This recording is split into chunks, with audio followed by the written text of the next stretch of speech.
অনেকদিন পর নিজেকে নিয়ে কিছু কথা লিখলাম। ধ্বংসের দিকে তাকিয়ে মুচকি হাসি দেওয়া অদ্ভুত মানুষ আমি। হয়তো আমি পাগল, হয়তো অনুভূতির ভিতরে কোনো এক গভীর অতল দুঃখ বাসা বেঁধেছে।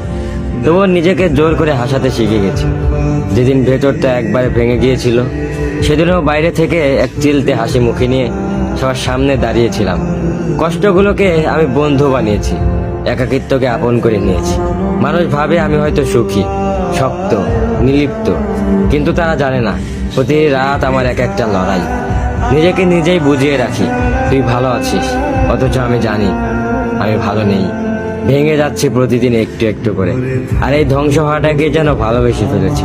আমি সেই মানুষ যে হার মানার আগে হাসে, কারণ জানি কান্না দেখিয়ে লাভ নেই। পৃথিবী শুধু শক্তদের মনে রাখে, দুর্বলদের নয়। তাই আমি অদ্ভুত, আমি অনুভূতির আগুনে পুড়ে যাওয়া নীরব যোদ্ধা। আমার জীবন কোনো সুখের গল্প নয়, এটা নিঃশব্দ বিপ্লব, যেখানে হাসির আড়ালে লুকানো থাকে হাজারো না বলা কথা, ভাঙা স্বপ্ন, হারিয়ে যাওয়া আমি।